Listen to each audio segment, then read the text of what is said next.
Hi everyone.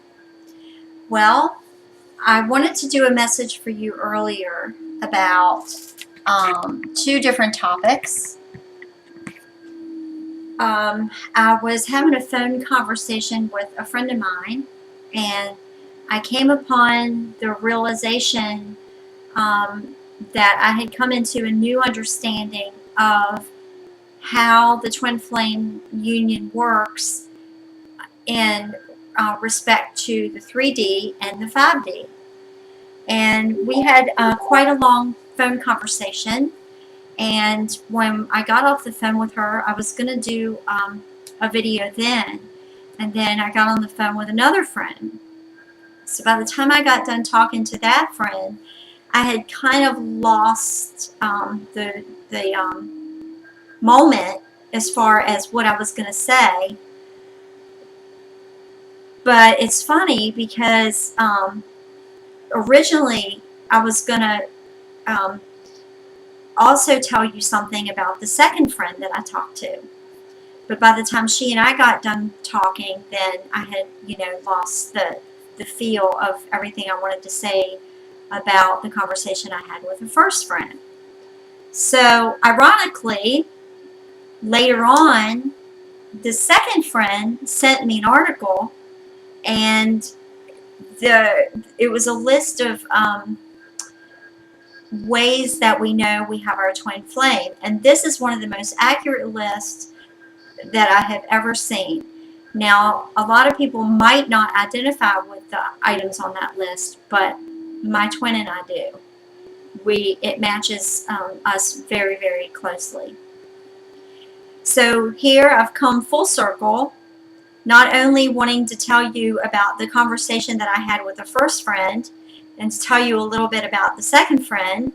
The second friend is who brought me back around to wanting to do the video after all by sending me this article. So what I wanted to tell you about her is that she came to visit me over the weekend, and we were having a discussion about the connection between my twin flame and me. And lo and behold, she's actually a soul aspect or a split off from my twin. So she's giving me some really good insight on his perspective of the whole thing. But she's also being a reflection of him to me.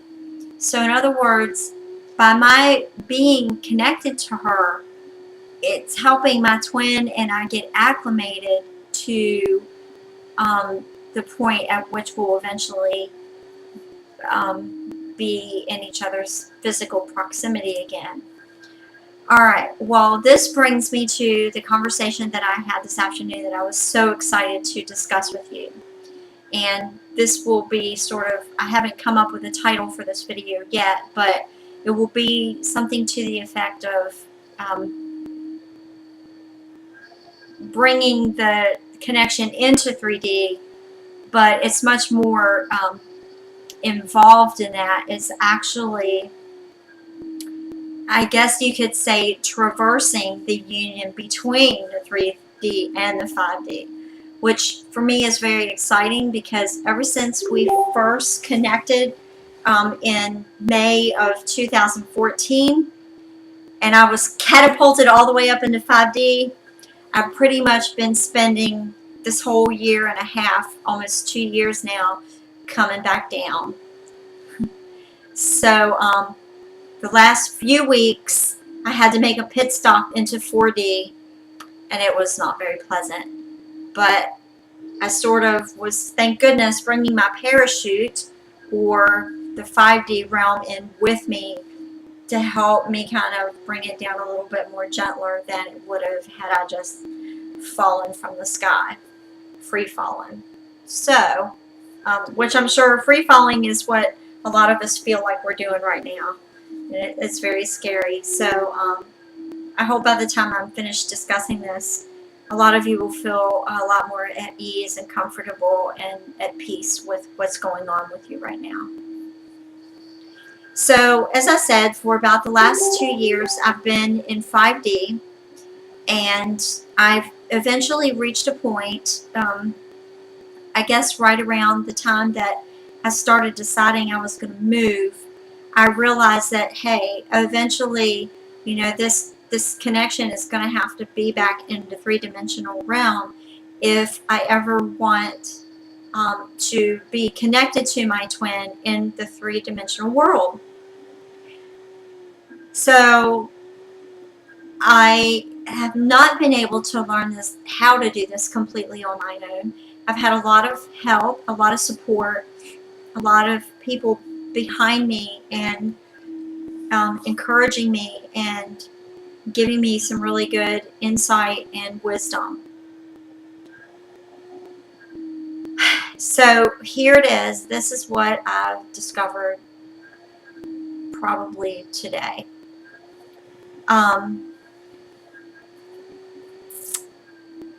When you discover that you have to bring your connection into 3D, it begins to be a little painful. Painful at worst, uncomfortable at best. But we have to reach a point where we just let go and we just realize that we have to let whatever is going to happen happen, just like giving birth. You can't force it, you can't rush it. Well, I guess they can try to induce labor, but you still can't force the process. It's got to happen on its own. So I finally realized this and I let go and I just surrendered to the whole process. Well, yesterday I went to the beach and I was hoping to kind of connect and to get some new insight and connect with God or higher self and figure out what this little tiny piece is that I'm missing to bring everything into culmination. So a young couple started playing ping pong in front of me, and it was quite distracting, but I was enjoying watching them. But it was chilly, so I came home. And I really came home kind of disappointed, thinking I didn't make that connection with higher self that I wanted to make. Well, when I woke up this morning, I felt a bit disoriented. Like, I know this is where I live, but it isn't quite where I'm supposed to be. I felt like, okay, I know when I went to sleep, I was with my twin and I was not in this environment.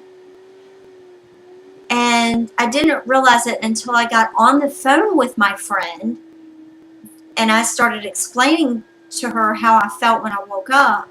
And I'm like, hey, I just remembered that when I woke up, I saw the spark that connects my twin and me right here.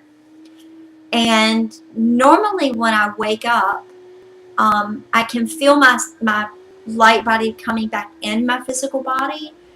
But by the time I wake up, that spark, or what I believe is the opening of the portal, is already closed. So I was never aware of it before, as far as that opening up when I'm sleeping. I have been aware of it before, but it's just a spark, and it just goes and, it just comes in and then goes, like a twinkle. But this morning was different. It was like after I woke up, it was still there, and it lingered. And I thought, well, that's pretty cool. And I was like, hey, that's where I exit my body to go be with my twin. Like, okay, well, that's pretty cool.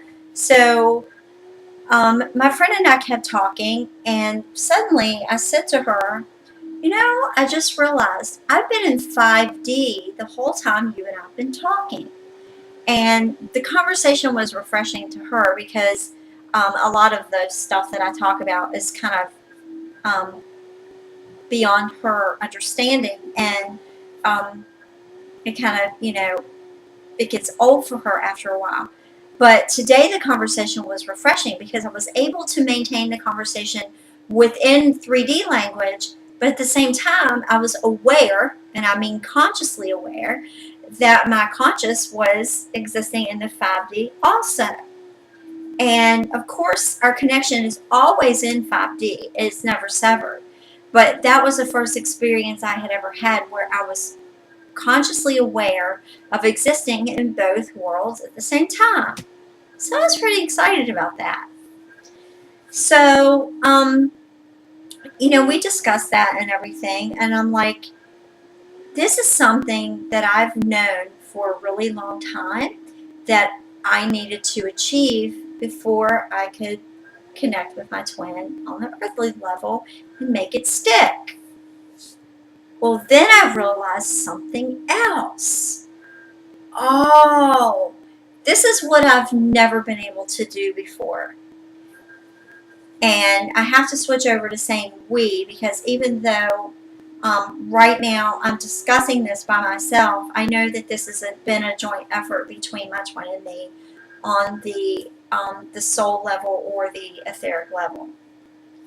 So for a long time, especially when I look back over the years and think about all the times that we met briefly or had a brief impromptu encounter, and then our energy repelled each other again, that was because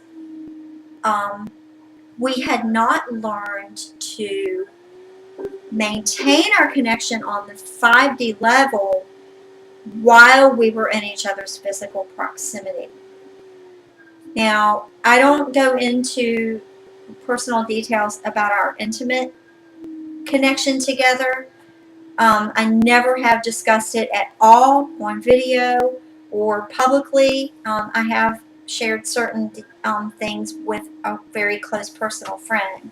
But other than that, this is the very first time I've ever discussed it at all. But I have to share something with you for the purpose of this conversation.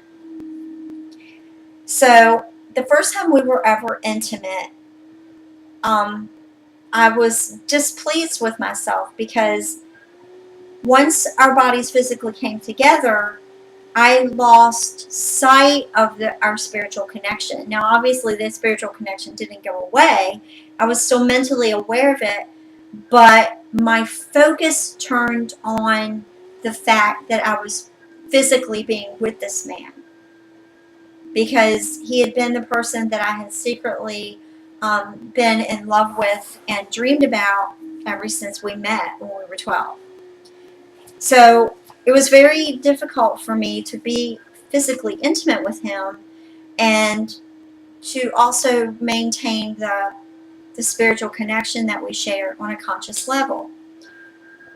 So the first time this happened was the very first time we were ever intimate, which was in 2014. And then more recently, in August of 2015, we visited again and we became physically intimate again. Well, that time I felt that we had begun to be able to maintain the 5D connection in our conscious minds, but we still hadn't done that to a degree that we were able to maintain our physical energy together in the same space. So again, the energy repelled, we bolted, and went our separate ways. So this also happened when I first moved, and there was some intimacy, but the intensity of me being in his physical proximity geographically, it was a lot for both of us to process. And so again, we needed that physical distance. So for the first time today, I've realized that we can maintain the 5D connection in our conscious minds while connecting on the 3D level. Now, we haven't resumed any physical contact, and whether it's casual intimate, whatever. We have not resumed that. However, there is some very brief, casual communication, and that has been more pleasant and more comfortable than any communication that we've ever had. And that's in my opinion. I can't speak for him, obviously. But I do feel energetically that he's seeing that the same way. So I don't know if what I'm explaining here makes sense. If it doesn't, then perhaps you just haven't reached that point in your journey yet where you're supposed to understand it. If you do understand it on some level but can't really comprehend the whole thing, then perhaps you're already in that energy, but you're just not to a point where you're ready to consciously understand what I'm saying. Of course, as always, if you have questions or if you want elaboration on anything I've said, please feel free to reach out either on the comments under this post or in a private message if you prefer to speak privately with me. So I think that's about all I'm going to say for this time. I'm sure there will come a point where I'll have the opportunity to give a little bit more detail or to expand on what I've already discussed. But until then, I wish you happiness and joy and all the adventure in the world on your journey with your twin. And I hope to hear from you soon. Take care.